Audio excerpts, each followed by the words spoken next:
Okay, ladies and gentlemen, dear colleagues, it is really a privilege for me and also a great pleasure to introduce our today's speaker. And the speaker is Professor Jeff Haywood, who is the Vice Principal for Knowledge Management, Chief Information Officer and Librarian at the University of Edinburgh. There is really a lot of things that I can say about Jeff. Of course, I want to start that Professor Haywood is our partner at the Ecobelt project, and that we learn a lot from University of Edinburgh in field of implementation of e-learning. As you understand from this very impressive title, the Jeff is in charge of knowledge management, whatever it means at the university, but I'm sure that we can agree that the knowledge is the most important asset of the university. So the management of the knowledge should be very important for every university. But what is more maybe concrete, the Jeff is in charge of all information services and libraries at the university, which includes really different fields of technology, starting, for example, from projects in high-performance computing and ending on starting with e-learning and using technology in education. So I don't want to spend any more time, and I want to give the mic to Jeff and to hear about e-learning, e-libraries, and e-research and how they can enhance university education. Thank you, Zoran. Sound on? Yeah, okay, great. All right, well, first thing I'm going to do is lose my jacket. And the second thing I'll do is lose the cufflinks. Yeah, it doesn't go any further than that. It doesn't go any further than that. Sorry, you have to go to a different sort of lecture for that. See if I can remove that. It's okay, I'll deal with it.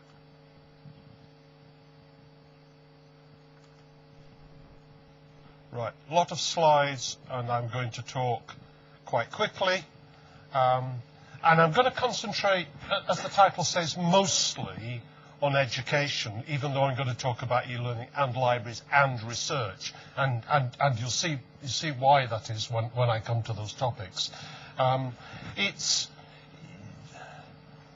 innovation and education are the university's business. We are here in universities to innovate, and we are here to educate. And if we ever lose that edge, if we ever lose that ability, we cease to be universities. But we are moving into a time in which competition is changing, the world is changing, and as we know acutely at the moment, finances are becoming much more difficult. So to continue to innovate, we have to find ways of doing our businesses as efficiently as we can. So we cannot afford luxuries of what I look upon as unnecessary duplications and waste. And I'm going to a degree, talk about how you run the university business in the technology area to be as efficient as possible, to continue to innovate, and to continue to produce high-quality education. Okay, I've put ease on the front of everything because, of course, technology now infuses almost everything that we do. And I'm going to structure my talk around this diagram, and actually with a laser pointer. I'm not really quite sure with two screens which one I should point at, so maybe I won't point to either of them. I'll just talk to them. I'm going to start with that top-level view, the view down onto the top of the university, and the changing environment within which it works, and the role of technology that's in there. And then I'm going to talk about these three major areas: e-learning, e-libraries, and I've put libraries instead of library on purpose, and e-research. E-learning and e-research are the businesses of the university. This is what we do. And the library is sitting, and I've specifically put them in the middle, supporting those two different major activities of the university. But of course, not reflected on these slides are the fact that much learning and teaching, and much research, and indeed much of the libraries, are still very, very physical. So there is a physical element, and although I'm going to concentrate on the technology, there are times at which that physical creeps in. And then I'm going to come to e-administration last. because that, to my mind, is the underpinning. But I'm going to define e-administration in a way that may not be what you think of when you look at the word administration. So, the complicated nature of universities.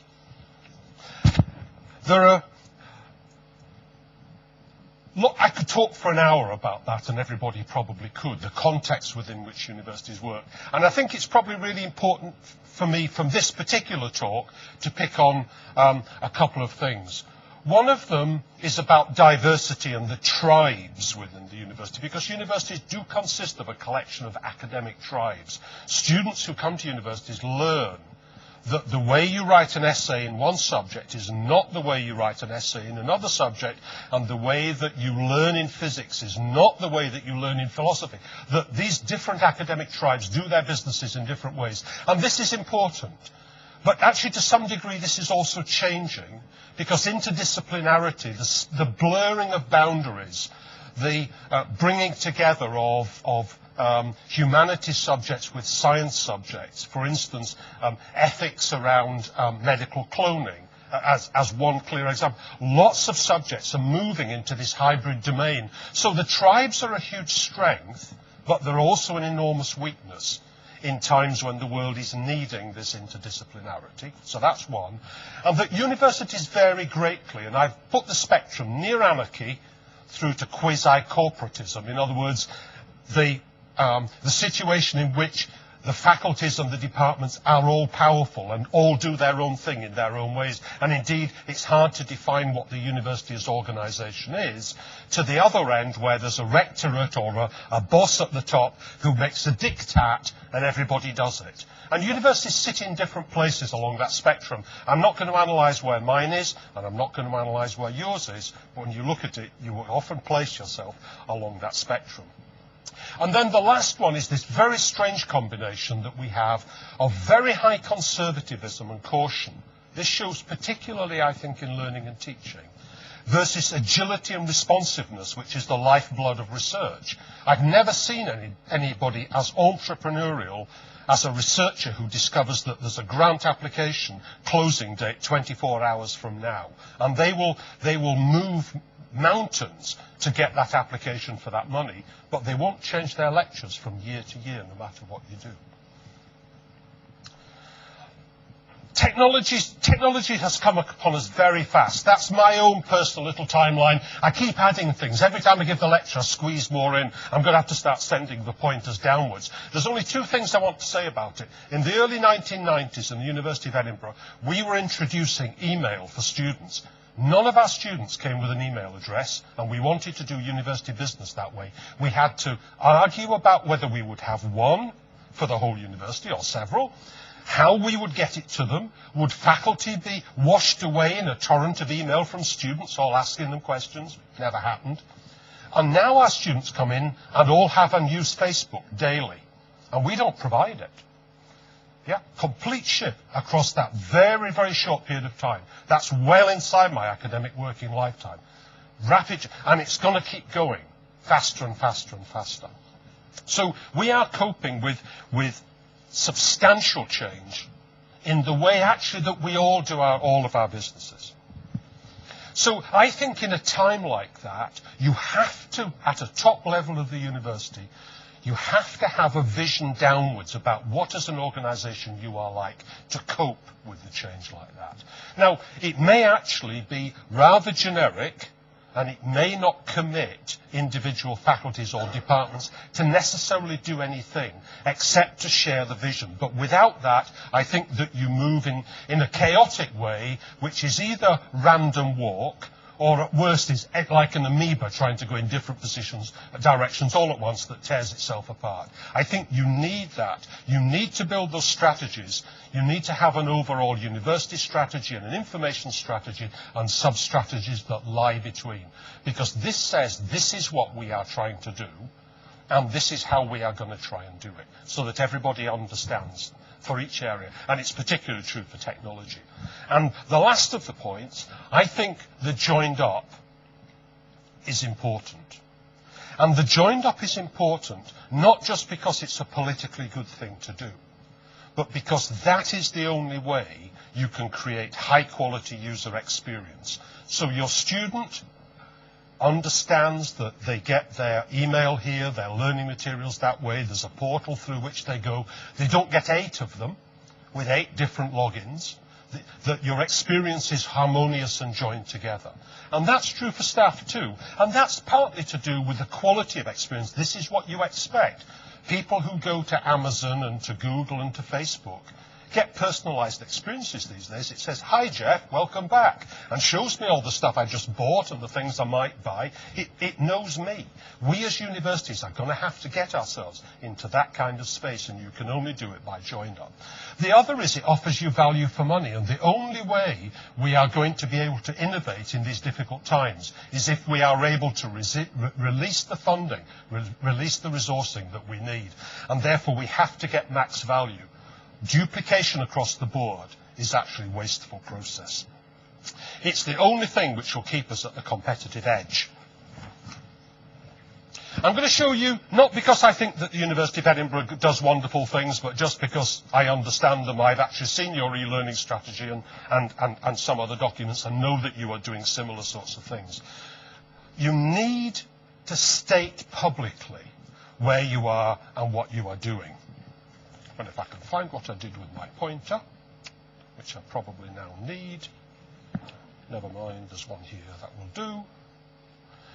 Something in the university that says what you are trying to do in terms of excellence, and if there are areas that you are trying to develop, and distance learning is one for us, those need to be expressed at university top level. You need to be saying what sorts of things you do, what you're doing with technology, how you see technology fitting, and then why you're doing it, and I'll come back to this later. In our case, we are saying that this is to enhance the quality of the student experience. And I'll show you in a moment, there are different things you could say about the use of technology in your business. It isn't a foregone conclusion that enhancing the quality of the student experience is actually what it's about, and that the research environment matters to it.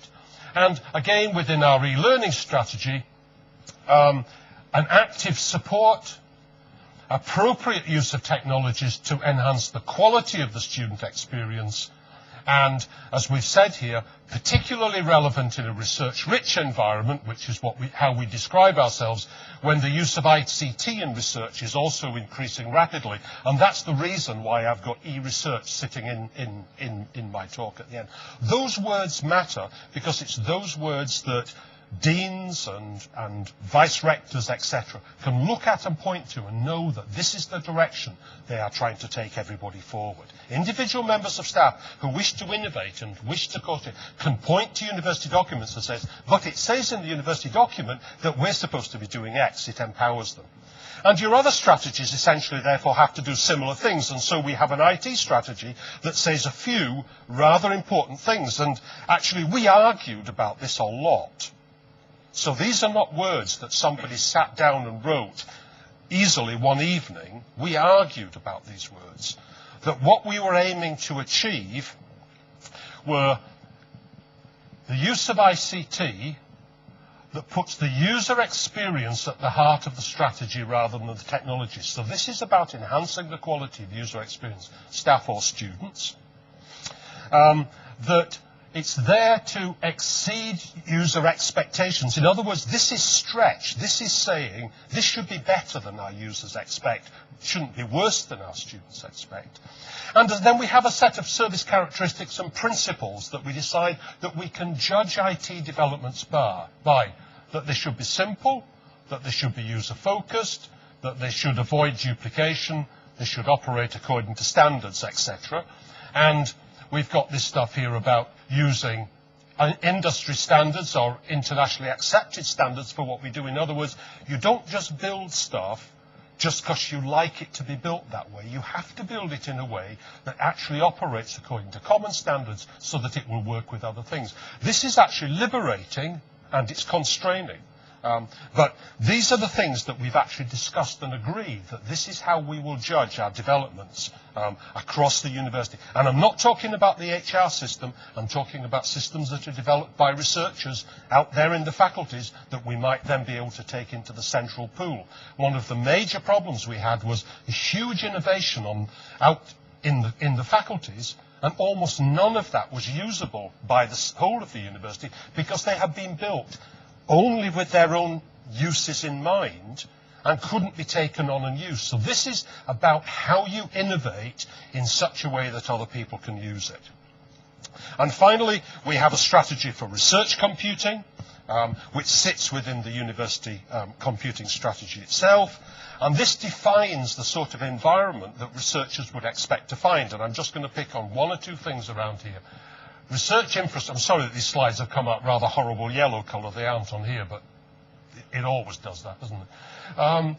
An excellent research computing infrastructure with world-class facilities. We look upon ourselves as a world-class university, and therefore we have to have facilities that match it. This is quite challenging for us. We also, because we know that research is highly diverse, we need services, and it's down here, that are flexible, composable, which respect subsidiarity, which is a nice European EC speak word, that recognises one size does not fit all. In other words, we are explicitly saying in here, everybody's not going to be shoehorned into one model. But on the other hand, our IT strategy says if you start building stuff, you need to build them according to common standards. So that these are the two sort of aspects of the same thing. And down here at the bottom, and this is particularly important in this age of collaboration, that research facilities will be available to collaborators in other institutions and will support mobile researchers. Our researchers move a lot. And so therefore, this is a requirement of our research infrastructure, that it can be used in this way. It defines the way we're going to make it open. So, if one takes that then, this kind of top-level view, what sorts of IT systems would you build? And this is actually where you start to get into the nitty-gritty, and the nice words then suddenly become harder to do. Because you could devise different systems, different structures. You could decide that what you want is flagship, everybody's envious of it, but it's seriously hard to maintain and is very expensive. Or you could decide you want something that will do everything for everybody and you can bend and shape it and carry, but it's actually pretty boring and sort of run-of-the-mill, sorry if you own one. Or you could decide that what you want is really nippy, agile and very cheap, but it isn't very scalable because you can only get 2 people in it. And so with all of the systems you design, you are facing these sort of tensions, and they're shown rather well in this diagram that I've taken from Brian Whitworth, which is that there are different attributes of all of the systems you define: reliability, privacy, security, etc. And if you decide you want some parts more than others, you always wind up to a degree trading off. And actually the obvious one is openness, that you can get, anybody can get at it anywhere, anytime with minimum hassle, versus security. If you lock it down tight, you make it hard to use. You open it up, you take the risks on security. And there are a set of tensions that go around that. And you often find the arguments that you're having are around pulling this grid, this web, in different directions. And actually to be able to put that out on the table and discuss and debate it, and I'll come back to that discussion and debate later, clarifies some of the reasons why you have difficulty. Doesn't mean to say that there's then an easy answer, because you've got these people pulling it other ways, but at least you know you're going to have to find a position that you agree on. So I'm going to have a look across 3 different areas, across teaching, across research and across admin, just very, very quickly touching these. So most of this you'll have to read later because I won't spend much time on it. And it's the bottom line that really matters most. Now, you may agree or disagree about some of these things because they are really purely my view. But this is what teachers and students, this is faculty in their teaching mindset as opposed to their research mindset, tend to look at ease of use. They want it to be reliable. They like it to there. They like multiple platforms. They want to negotiate when you want to change it. Going to change from this VLE to that VLE. They want to argue for 3 years about it. All of that stuff Slow change is definitely what they want. Don't want to change by next semester. And they don't have much of a preparedness to take risks with this stuff. They just want it to work. They're not in risk-taking mode. If you look at what researchers want, and these are the same people just looking out of a different side of their heads, they want all these sorts of services. They want to support all of OS. They need agility. They want speed of response. They want it to be flexible and innovative. Definitely not one size fits all. And they'll take a hell of a lot of risks just to get that research done. So these are the same people in their two different mindsets. And I can do this. You know, I can do this really easily myself. You've only got to switch me into the right way of thinking, and I'll do that one rather than the other one. And then the admin side, and these are the people who run the finance and the HR and all of that kind of stuff. They want this best-of-breed industry standards. They don't want it to fall down. They don't want the data to get lost. They want it really reliable and economical and auditable and all that sort of stuff. One size must fit all. You know, no, you will use the finance system that we have set up, and they're very risk-averse. So we have within all organisations these people with these different mindsets. Sometimes it's the same people with looking at things through a different lens. There are different ways of looking at it, and you can see it exemplified. This is written very much with my own university in mind, but it is absolutely like that. There is no doubt. So I want now to step through those areas, e-learning, libraries, research, and then come out into e-admin, and then we can talk from there on. So I've put down here enhancing higher education because that's what I think e-learning is about.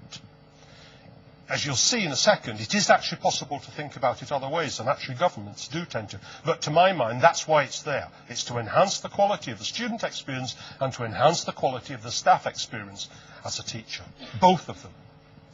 But there are different reasons why you might choose to invest in e-learning, and one of them is about enhancing on-campus education.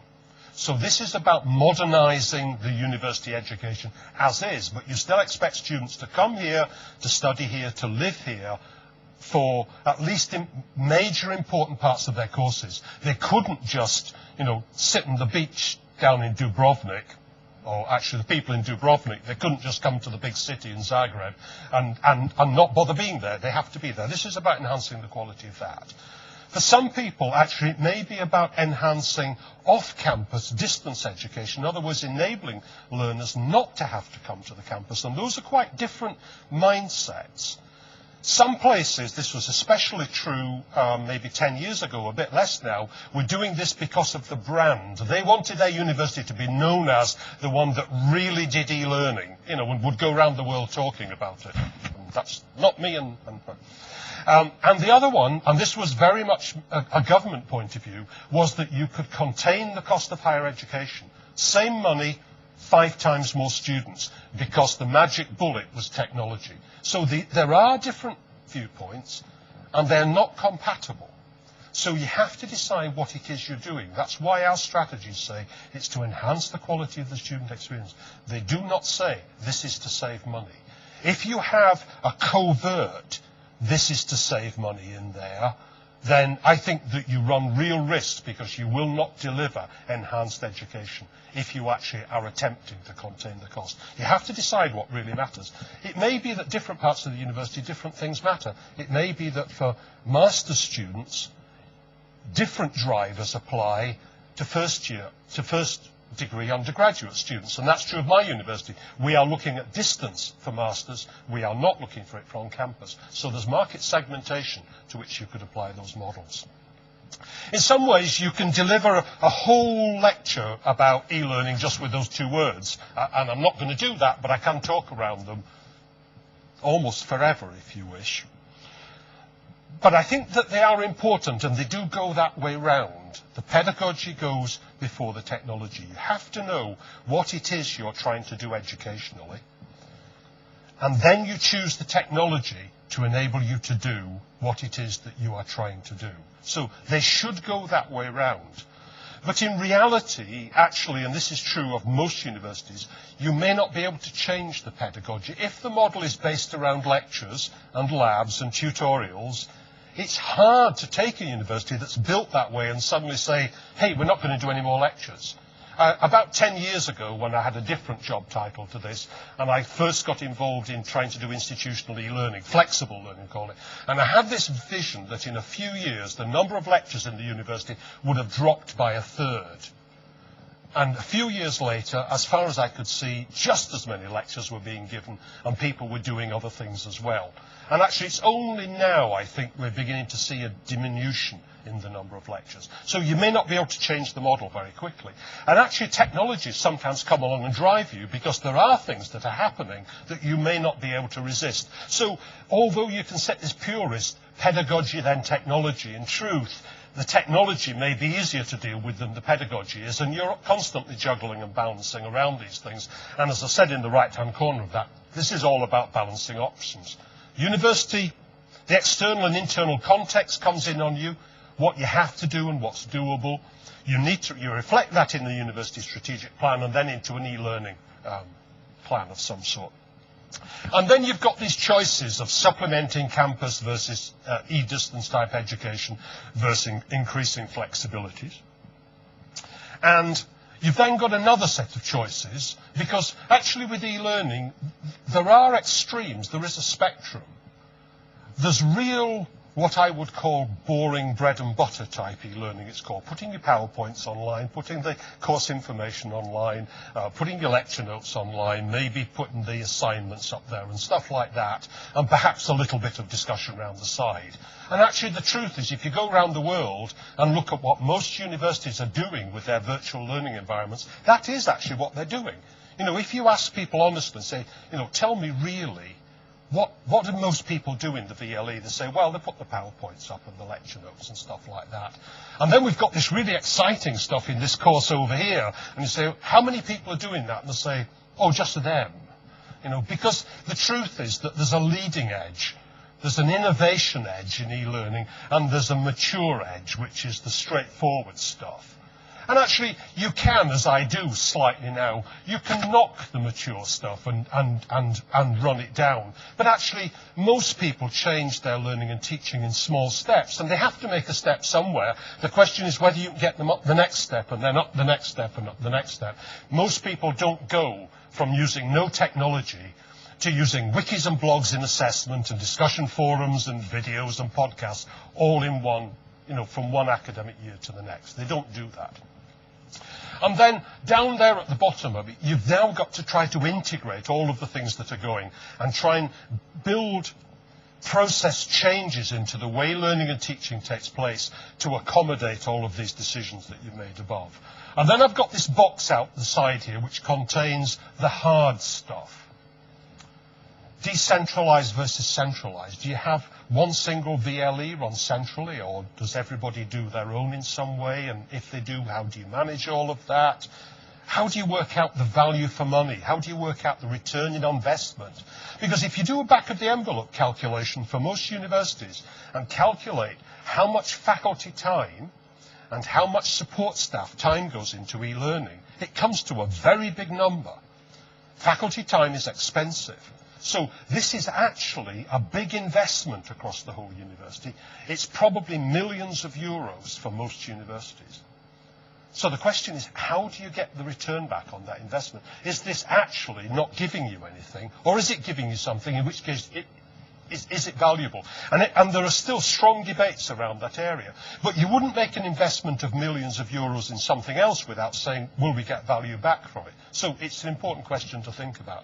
The other one is that the rest of the world's changing, and so benchmarking and watching what's going on matters, and scanning the horizon to see what's coming, so that as new tools arrive, you're not caught on the hop. You may decide not to use them, but at least you know they're coming. So all of that's got to be done somewhere, and has got to be somehow spread and disseminated out across the board. I think that's enough to be said about that. We can always go back to it later if you like. I want to talk for a while about e-libraries, because they serve teaching and research, and always have. And I think actually they're changing in interesting ways at the moment in terms of learning and in terms of research, and particularly in terms of e-learning, and ways actually it's vital to ensure that they are part of this mainstream discussion, particularly about learning and teaching.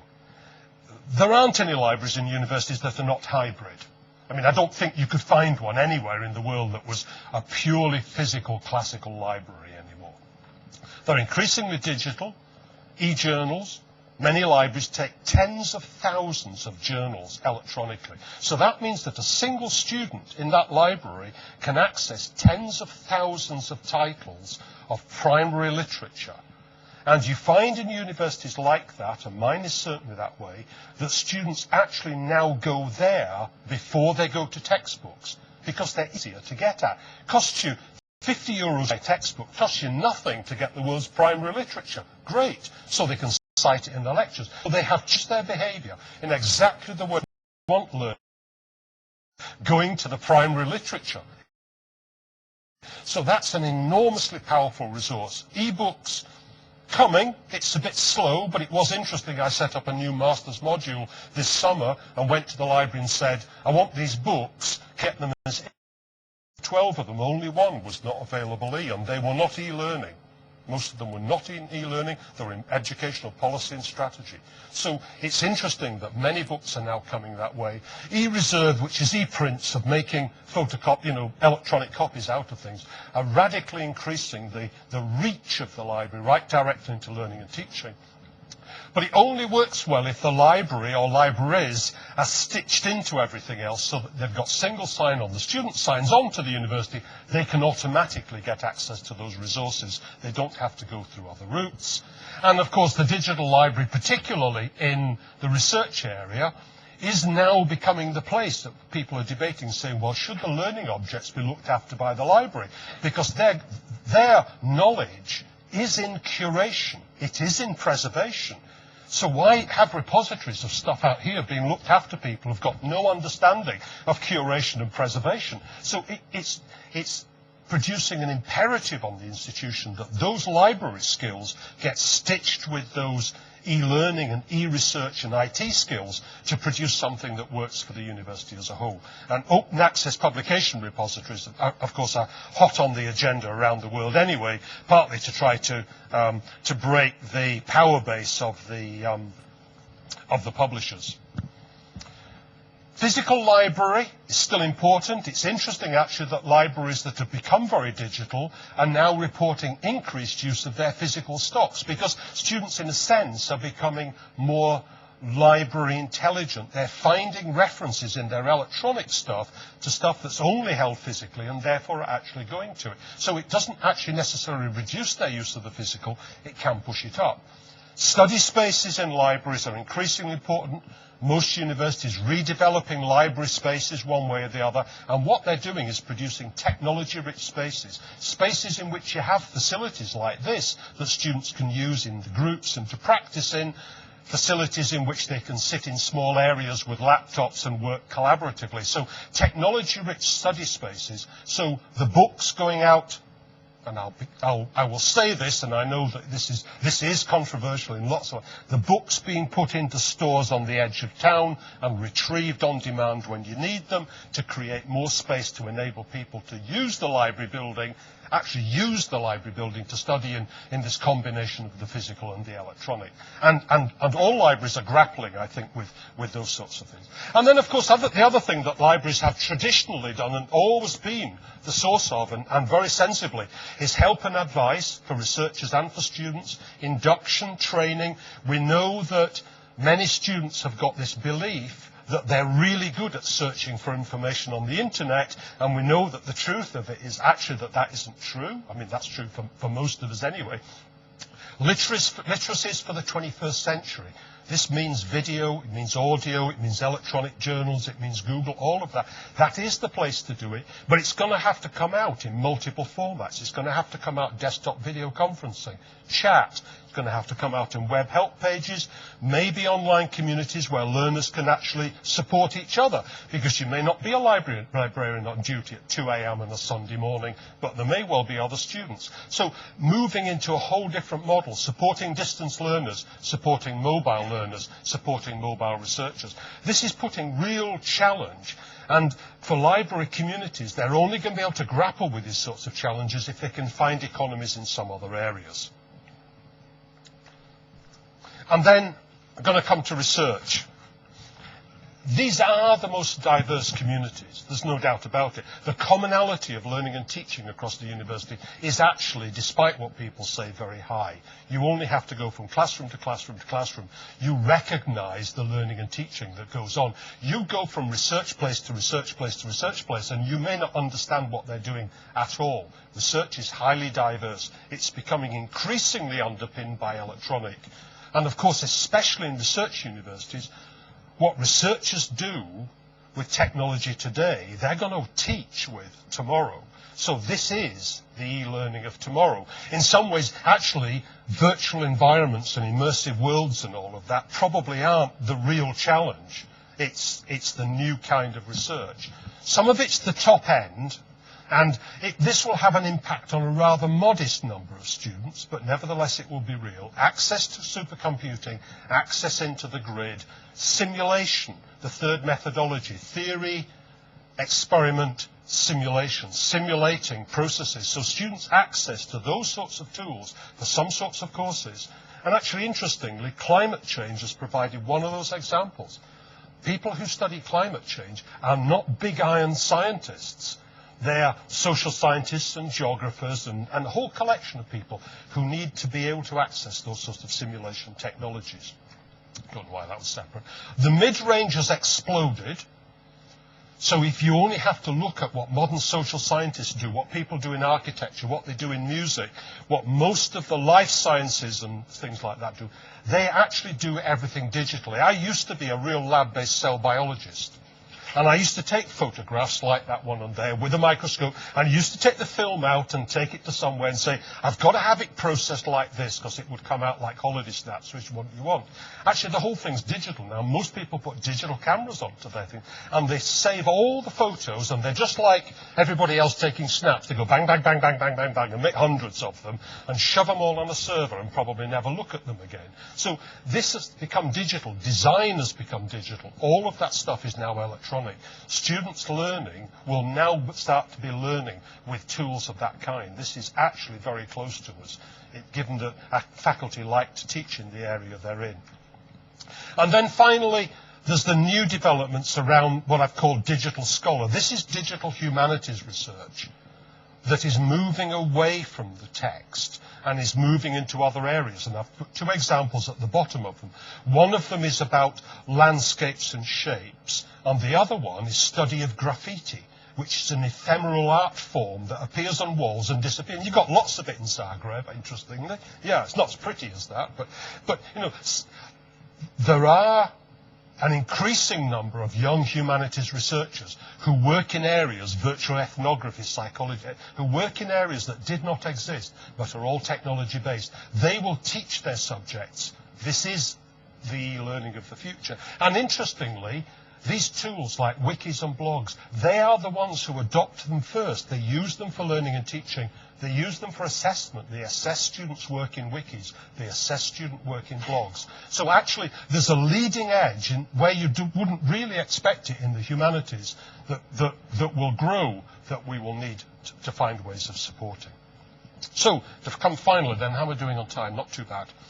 Underpinning and integrating. I was talking to people in engineering this morning, and their analogy was bricks and mortar, and mine, in a sense here, really, is that this is the glue.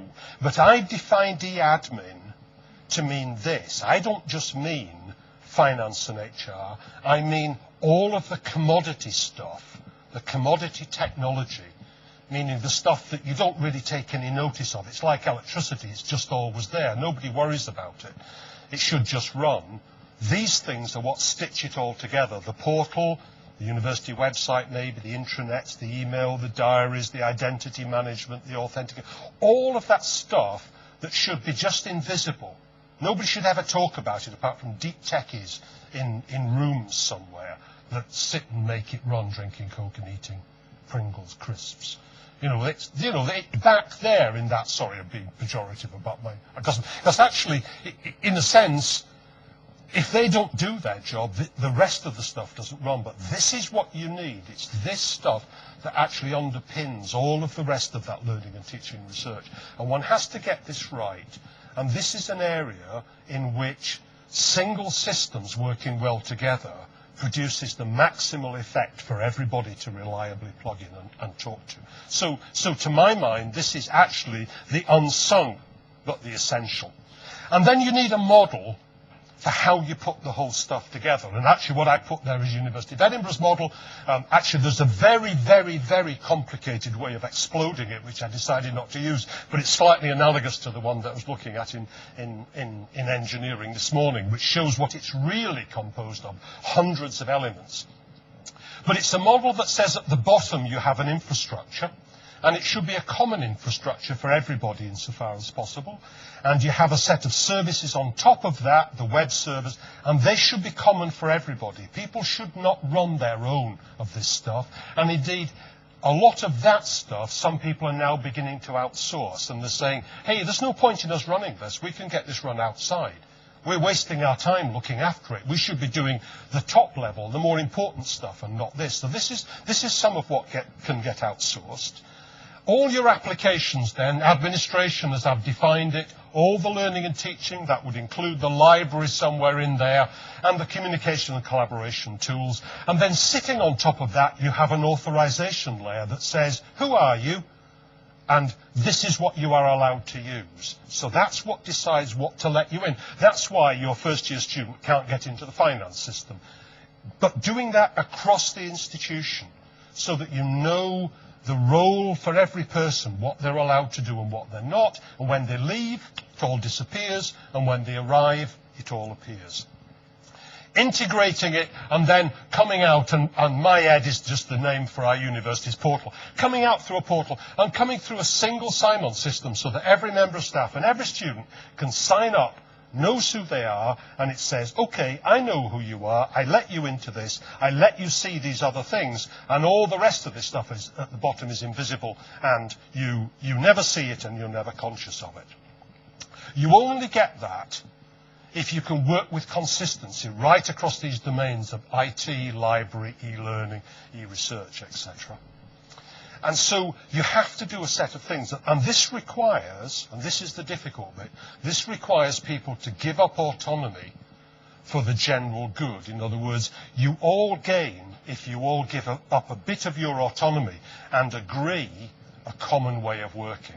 Common standards, best of breed service, service development, service management, etc., etc.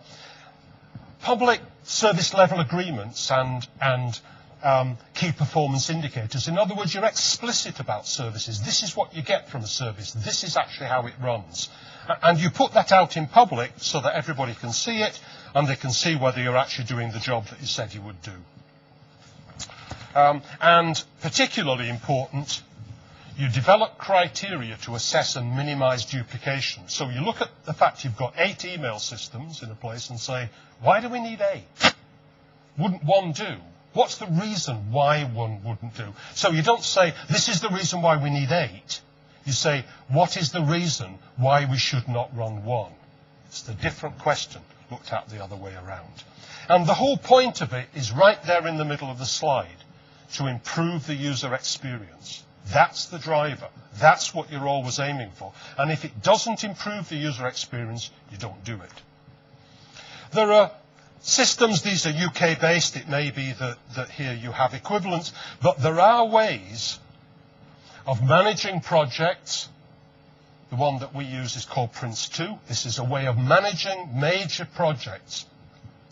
There are ways of defining how you run services. This started in the IT domain, but it's applicable to most. It's called ITIL. If everybody built and did their stuff according to ITIL, people would understand what it was they were doing, what they were getting, how services were managed, why it is that you do particular upgrades at particular points in time.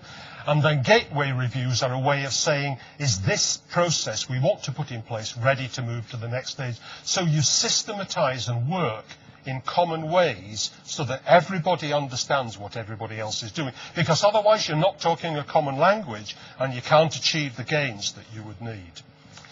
Now, actually a lot of that in a sense is kind of techie. And so I've left this bit to the end because none of it works without the people.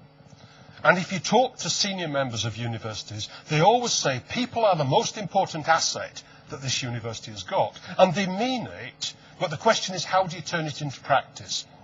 And so I think you do it with, and this is based classically on Wengerian sort of communities of practice thinking, you need communities of professionals from across the university. Your IT staff from across the university, your e-learning staff, your library staff if you have multiple libraries, they need to feel part of a single community. They need to be able to debate and work out where their commonalities and their differences lie, and you need to support them to work together and to develop together so that they're actually got a common working base and a common understanding and sharing. And I think without that, you're always doomed to each professional group going like that to its own area because it thinks it knows best, and indeed actually it may know best, but because you don't get any sharing between them, you don't get any understanding, and therefore all you do is wind up in these constant conflicts about why this doesn't work, why that doesn't work, why we have to do this, why we have to do that. That you've actually got to get those groups of people together into similar groups. And within Edinburgh, I think this has worked reasonably well for us. We have a set of 3 professional forums, one of which is our IT professionals. And we've got about 400 IT staff across the university. 200 of those are in the central services and 200 of them for outside. They are independent, although they're actually funded by me. So they're not a management tool, they're a professional group, and they are represented on the top university IT committee. So their voice goes to the very top, to the strategic decision-making in the university. Same is true for our e-learning professionals and practitioners. This is slightly different because e-learning is an area that has a lot of faculty in it as well as e-learning support staff. So whereas this one is all essentially computing officers, IT staff, this is a mixture of e-learning support people and the others. This last one, which we've got, actually is rather curious for us, but actually for the University of Zagreb wouldn't be, because all of our libraries and archives and museums are really contained within the university's library. So this is rather internal. But if you had a lot of libraries, which we used to have but don't anymore, if you had a lot of libraries, that would be a very important group.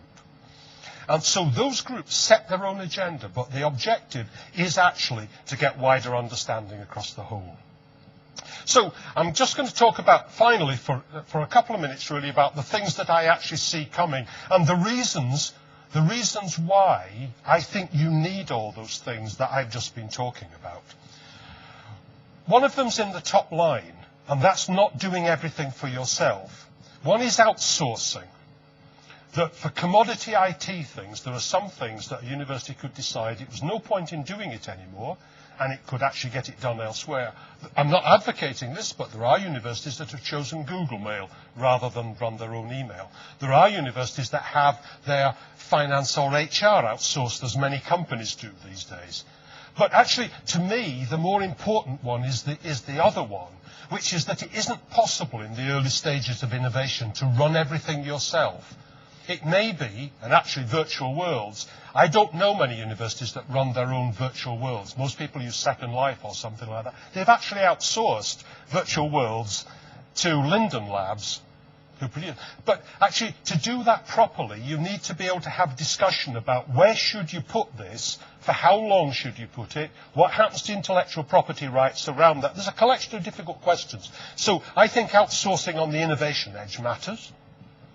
The other one is this area about digital library meets research computing. This is research data sets, research publications, big storage, all of that around curation and preservation. I don't think that can be done by the library on its own. I don't think it can be done by the IT service on its own. It isn't possible. It requires inputs from multiple domains.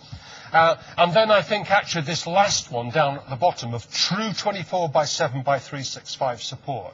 Actually, I may back off the 365 and make it 361, but I wouldn't go below 361. You could close Christmas Day and the day after. You could close New Year's Day and the day after, but you're not allowed to close any other day. We now open our library between Christmas and New Year, which we never used to do because of international students. Okay, so we are moving that way. If all of those services that I've talked about there pooled their supports, they could probably staff a service of that kind. But if they all try to do it separately, they just won't ever get the kind of staff numbers and resources they need to reach the kind of level that you need for learners who are all over the world, researchers who are all over the world, and who are working all different times of days and nights. So I think that those are the two big ones, and to me, sorry, the three big ones, and to me those are the ones that I shall mention. And I think I got fairly close to time. Thank you.